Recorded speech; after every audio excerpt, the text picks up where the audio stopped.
Good morning. It is Sunday morning.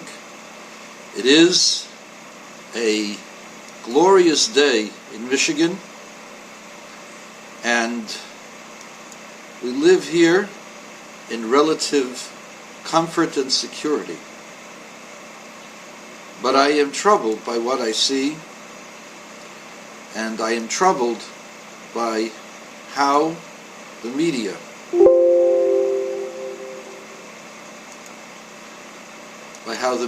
deals with Israel and deals with truth. So I want to address two things. I want to address Bill Maher, and I want to address CBS Evening News. CBS Evening News yesterday aired that Israelis allegedly protected themselves and shot down quote-unquote Palestinians for allegedly attacking them with knives. Now this is silly. How many people have to die till you realize that these attacks are orchestrated and that these attacks have been encouraged by political leaders as well as religious leaders? There is a video that's gone viral. An imam a week ago Friday, that's 9 days ago, stood in front of thousands of worshippers in the Al-Aqsa Mosque and held a dagger and said, "This is what you need to do to every Jew." Do you need any more proof that this is going on as an incitement from on top?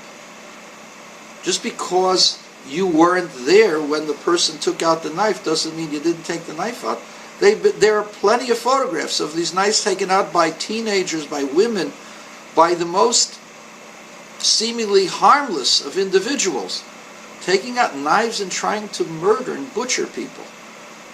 There's a video, a graphic video, seeing an Arab scumbag hack a Jewish rabbi to death with a butcher cleaver. This is going on all the time. How can you say it's alleged? It's not alleged.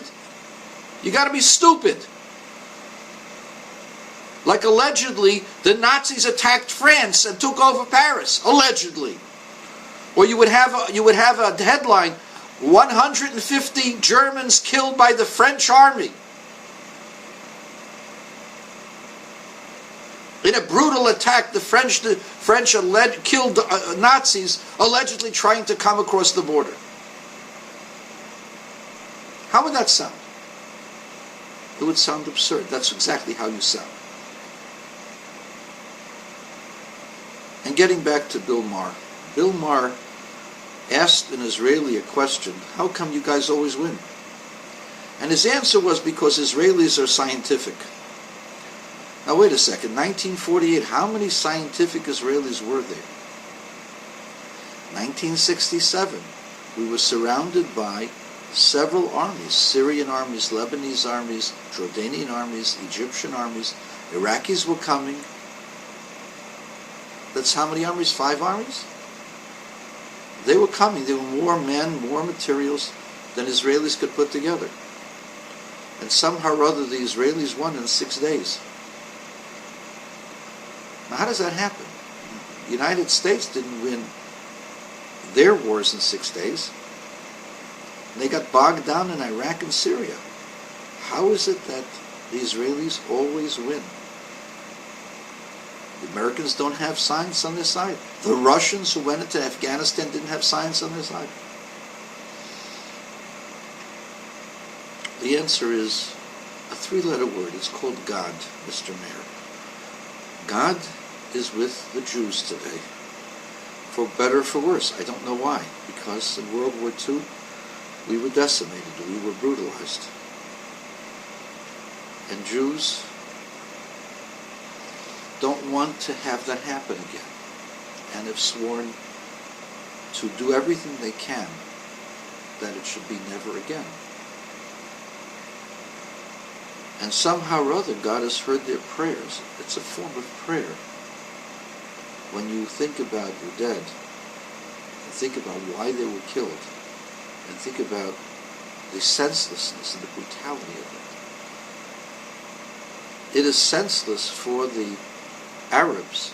They're not Palestinians. They came from Tunis, they came from Morocco, they came from Libya, from Egypt, from Syria, from Iraq, from Turkey, even from Saudi Arabia, to the land, to the Holy Land, when Jews started coming back. That's a historical fact. There were some, very few, who lived in the Holy Land before the 19th century.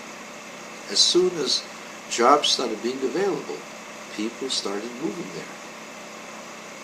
Those are not quote-unquote Palestinians. There are very, very few of them. I want to tell you something else. We have witnessed a genocide in Syria by Arabs against Arabs. Nobody says a word about it.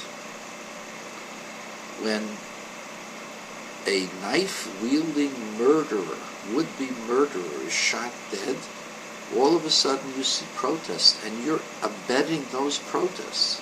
Shame on you. Shame on you for not having the heart to protest the real killers.